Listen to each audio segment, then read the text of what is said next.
महापालिका निवडणुकीच्या पार्श्वभूमीवर भाजपच्या सुकाणू समितीची बैठक रविवारी पार पडली, जिथे निवडणुकीची तयारी, जबाबदाऱ्या, जाहीरनामा आणि पक्षप्रवेश यासह इतर महत्त्वाचे विषय चर्चेत आले. खास करून पक्षप्रवेशाबाबत उठलेला मुद्दा चर्चेचा ठरला.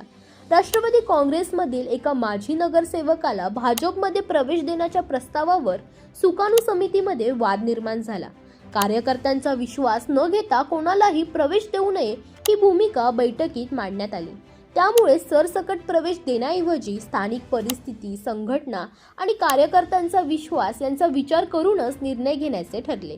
शहरातील खडकवासला, वडगाव शेरी आणि हडपसर उपनगरांवर भाजपने लक्ष केंद्रित केले आहे आणि खडकवासला मतदारसंघातील राष्ट्रवादी काँग्रेसच्या माजी नगरसेवकाचा प्रवेश हा चर्चेचा विषय ठरला.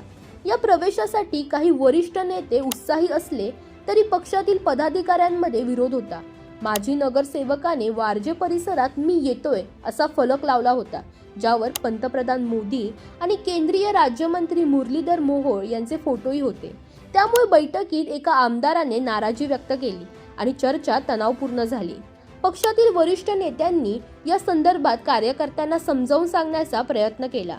बैठकीनंतर पत्रकार परिषदेत मुरलीधर मोहोळ यांनी स्पष्ट केले की कोणत्याही प्रकारचा वाद घडलेला नाही आणि पक्षप्रवेशाबाबत निर्णय एकमताने स्थानिक परिस्थिती लक्षात घेऊन घेतला जाईल.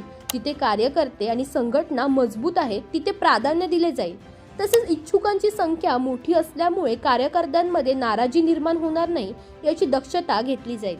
संपूर्ण बैठकीत पक्षप्रवेशाच्या निर्णयावर सर्वांमध्ये सहमती राखली गेली आणि कोणतेही वाद न करता निर्णय घेऊनच पक्षप्रवेश दिला जाणार असल्याचे निश्चित करण्यात आले आहे. दरम्यान तुम्हालाही अशाच पॉलिटिक्स रिलेटेड अपडेट्स हव्या असतील तर इंडिया लीडरला फॉलो करायला विसरू नका.